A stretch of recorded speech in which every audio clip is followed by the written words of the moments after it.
So, Chris and Geoff, first of all, I've heard some mediators declare that they do little preparation before their mediations.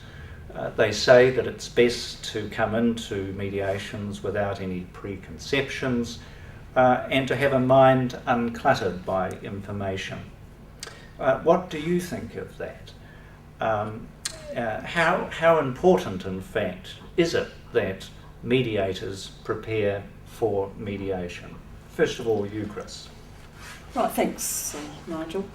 Well, it's a great goal to have, to come into mediation with an uncluttered mind and no preconceptions, and certainly that's what I aim for.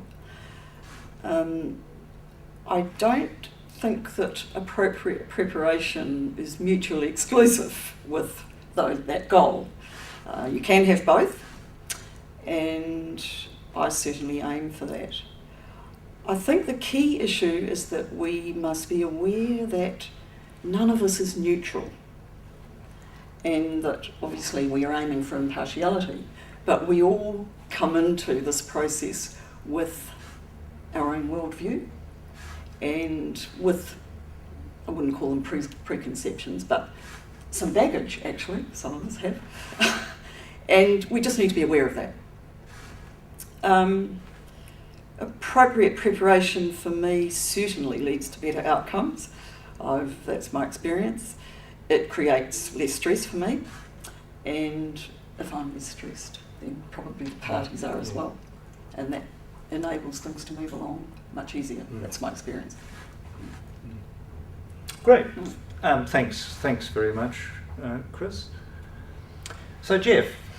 We're just picking up on Chris's point about if the mediator is less stressed, the parties are as well. I think that's my experience as well, Chris, that if I'm relaxed, and sometimes I'm not, but when I am, then that kind of helps the parties as well. But I mean, I think my main point is that mediators are all different sorts, come in all different sizes, and some prepare and some don't. Personally, I think it's very important. I think conventional wisdom is that preparation is very important. For me, it allows me, the way I work is I chunk, when I get the papers for a mediation, or I interview the parties, I will go away and I'll chunk the information down, and preparation allows me to do that. So the more I get in, the more I can do what I need to do to get across all the background of the mediation. So for me, it's a very important aspect of the mediation. I'm a bit like a sponge.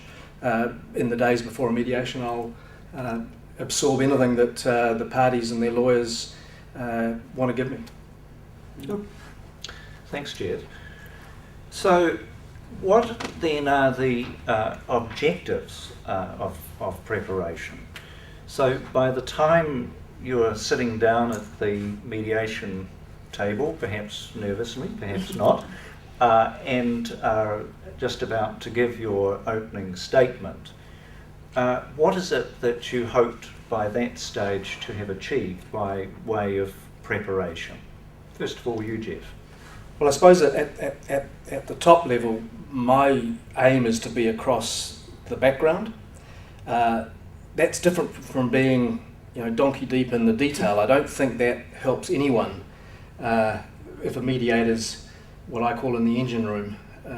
I think a mediator needs to know enough about the dispute to be conversant with it, know some of the jargon if it's a technical dispute, but not be in the detail, because I don't think that helps our work, and it goes back to Chris's comment about being, having an uncluttered mind. Some mediators talk about being centred, and I think that's another way of putting it. So my aim is to be across the background, and I ascribe quite a bit of importance to being knowledgeable about who's attending. And sometimes you get more information about that than other times, but I think it's very helpful, and we can talk about this later, but it's very helpful to know something of the background of the people. So those are my sort of two high-level aims. The other, I suppose the third would be just to have an intuitive feel for the problem. And I don't know how to describe that any better than that, but just to get a feel for, yes, I think I understand what this is about, not from a factual point of view or a legal point of view, but more, I just have the colour of the dispute. And I think a mediator, an active mediator, will know when that's achieved, but it's hard to describe. Mm-hmm. I think, look, I'll be brief on these, but the other things that I'm looking to achieve as I prepare are to develop a rapport with the parties. I think it's possible to do that over documents, over email. Sometimes in my world I can do that in person, but not often.